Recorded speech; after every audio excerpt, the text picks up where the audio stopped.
कांदा, द्राक्ष आणि डाळिंबाच्या नगरीतून थेट भाजीपाला निर्यात सुरू झाली आहे। गेल्या वर्षभरात नाशिकमधल्या कार्गोमधून 100 कोटीहून अधिक उलाढाल निर्यातदारांनी केली आहे।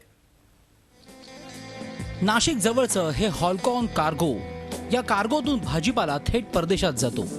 दर्जेदार उत्पादनामुळे जिल्ह्यातली फळं आणि भाज्यांना आखातासह इतर देशात चांगली मागणी आहे। पेठ, सुरगाणासारख्या आदिवासी भागात वांगी, फ्लॉवरचं मोठ्या प्रमाणात उत्पादन होतं। आखाती देशांमध्ये Saudi Arabia, Iran, Iraq, Egypt, Dubai या देशांमध्ये हा भाजीपाला जातो।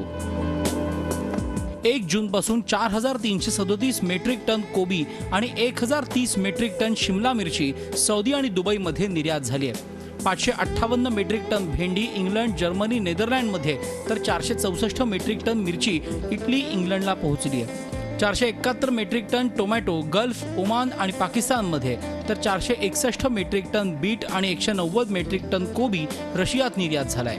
105 मेट्रिक टन गाजर रशियाला आणि 270 मेट्रिक टन मका इंग्लंड आणि गल्फमध्ये गेलाय।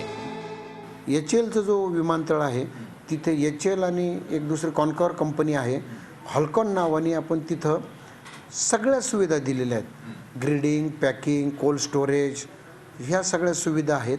आणि मग फक्त आता आपल्याकडनं कार्गो सेवा सुरू जर झाली तर आणखीन 24 तास त्यामध्ये बचत होऊ शकते। नाशिकमध्ये भाजीपाल्याचं वर्षाकाठी सरासरी 30 लाख मेट्रिक टन इतकं उत्पादन होतं।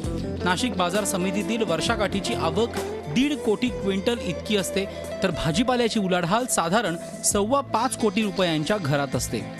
आज नाशिक जिल्हा फक्त द्राक्ष निर्यातीवरती मोठ्या प्रमाणात अवलंबून आहे, की जी खूप मोठी रिस्क आहे। आज शेतकरी जर द्राक्ष निर्यातीत त्याला जर तोटा झाला तर तो पुढे 2-3 वर्ष परत उभा राहू शकत नाही, एवढी मोठं संकट आहे।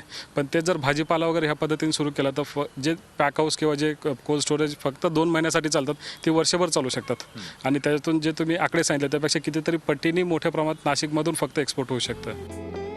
कृषी पणन महामंडळ आशियाई विकास बँकेच्या माध्यमातून नाशिकमध्ये निर्यातीसाठीचा पायलट प्रोजेक्ट राबवणार आहे। देशभरातल्या भाजीपाल्यापैकी 3%पेक्षाही कमी भाजीपाला निर्यात होतो, त्यामुळे त्याचा थेट परिणाम देशांतर्गत ग्राहकावर होण्याचीही शक्यता नाही। उलट शेतकऱ्याला आपल्या उत्पादनाचा चांगला भाव मिळण्यात या निर्यातीनं मदतच होणार आहे। योगेश खरे, झी मीडिया, नाशिक।